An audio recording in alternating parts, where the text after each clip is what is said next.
Assalamualaikum warahmatullahi taala wabarakatuh. Ya, Puan Zalifah binti Zulkifli.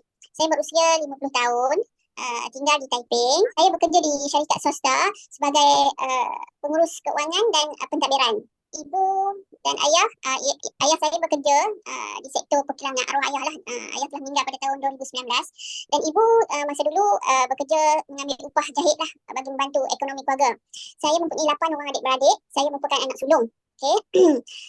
Latar belakang pendidikan saya sebaik habis darjah SPM, saya melanjutkan pelajaran ke Politeknik Muka Omar dalam bidang pengajian perniagaan. Dan adik-adik saya juga alhamdulillah kebanyakannya menyambungkan pelajaran, ada yang di peringkat diploma dan ada juga di peringkat ijazah. Dan ada yang bekerja dengan kerajaan, swasta, dan ada juga yang mempunyai perniagaan sendiri. Boleh Puan cerita sedikit apa yang Puan faham mengenai kesan ekonomi kepada Puan dalam konteks sebuah keluarga kan, maknanya di situ berapa pendapatan isi rumah dan juga berapa perbelanjaan isi rumah tu. Itu yang saya faham lah tentang ekonomi lah, dan bagaimana sesebuah keluarga itu merancang keuangan keluarga. Menurut Puan, apakah perbezaan pada zaman dahulu dan zaman sekarang dalam melakukan keputusan dari segi ekonomi dalam kehidupan? Orang dulu tu mungkin lah dari segi teknologi tu kurang, media sosial pun tak ada kan, jadi tak ada perbelanjaan ke arah tu, tak ada. Pasar hidup dulu dengan sekarang, harga barang dulu dengan harga barang sekarang. Harga barang dulu rasanya mungkin lebih murah lah kalau nak bandingkan dengan sekarang, memang lah kan. Sebab zaman dulu kalau kita pergi ke pasar raya ke nak beli barang keperluan tu, kalau kita bawa 100 tu memang cukup untuk beli barang-barang asas macam minyak, gula kan. Cara hidup tu bertambah mahal lah sekarang ni kan. Jadi itulah maksudnya macam sekarang ni, kalau tengok zaman dulu mungkin kita tengok para suami saja bekerja, tapi zaman sekarang macam seolah-olah isteri pun kena kerja untuk membantu ekonomi keluarga. Macam mana zaman dulu dengan zaman sekarang punya dalam sudut kerjaya, maksudnya dari sudut orang kata apa? Senang tak nak dapat kerja dulu dengan sekarang? Okey. Zaman dulu rasanya orang dulu tak begitu memilih pekerjaan kot. Masa zaman dulu pun banyak je kerja-kerja sebenarnya ada, walaupun masa tu kilang tak banyak macam sekarang, tapi mungkin kita tak perlu bersaing dengan warga asing macam zaman sekarang. Zaman sekarang ni kita terpaksa bersaing dengan warga asing. Jadi mungkin lepas tu kita melalui zaman pandemik COVID kan, mana masa tu ramai kilang-kilang, banyak kilang-kilang ditutup, banyak syarikat-syarikat ditutup. Jadi telah mempengaruhi ekonomi.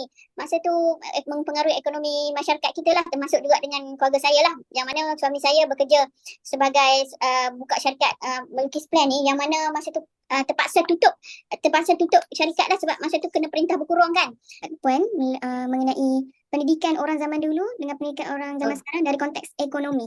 Kan beasiswa macam dulu pun ada kerajaan, tapi zaman dulu kita hanya berharap pertolongan atau beasiswa daripada pihak kerajaan, tapi zaman sekarang zaman dah berubah. Nah, bukan saja daripada kerajaan, tapi juga syarikat-syarikat besar gergasi juga menyediakan beasiswa kan. NGO juga ada juga yang menyediakan beasiswa. Cuma setahu saya tadi Puan ada sebut Puan berkelulusan daripada diploma kan. Jadinya Puan ada pandangan lain tak kalau Puan sambungkan ijazah sarjana muda, perancangan lain kalau Puan melalui haluan itu?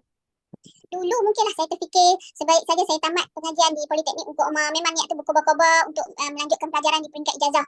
Tapi itu perancangan tangka saya bertemu jodoh, jadi macam cita-cita tu macam terhenti. Jadi masa tu juga saya terfikir sebab saya anak sulung kan. Saya mempunyai ramai adik yang waktu tu masih lagi bersekolah, manakala mak masa tu hanyalah menjahit baju, mengambil upah menjahit baju, dan ayah pula hanya bekerja sebagai penyelia kilang. Jadi saya rasa tanggungjawab saya lebih kepada nak bantu keuangan ibu dan ayah, membantu adik-adik. Jadi niat untuk sambung belajar tu macam terhenti di situ. Sebab saya percaya rezeki tu, benda ni cakap soal keberkatan kan. Alhamdulillah, walaupun dalam keadaan saya kerja dalam keadaan kelulusan yang begitu, alhamdulillah semua pun mudah. Mungkin niat saya nak tolong ibu dan ayah, tolong adik-adik, saya pun merancang keuangan dengan bijak lah. Maknanya waktu tu walaupun saya bekerja, saya membantu mak dan ayah, adik-adik, tapi saya masih boleh bayar pinjaman yang saya buat masa belajar dulu. Alhamdulillah. Maknanya kat sini mungkin kebijaksanaan kita merancang keuangan pun juga penting lah. Itulah. Dan niat kita nak meringankan, membantu, sebenarnya Allah Ta'ala bantu kita balik. Alhamdulillah. Masih kecil, terasa juga cabaran kan. Cabaran nak membesarkan anak-anak, selain hantar sekolah, kita perlu hantar ke kelas tambahan apa semua kan. Bila kita bekerja, kita kena hantar anak kepada pengasuh apa semua. Benda tu memang mempengaruhi ekonomi lah. Memang agak masa tu agak mencabar lah. Tapi dia semakin lama semakin berubah. Ekonomi negara pun makin lama makin berubah. Tapi sebenarnya tengok juga macam mana keadaan hidup kita kan. Saya juga nak ucap terima kasih kerana sudi terima tawaran untuk ditemu duga. Itu saja. Terima kasih.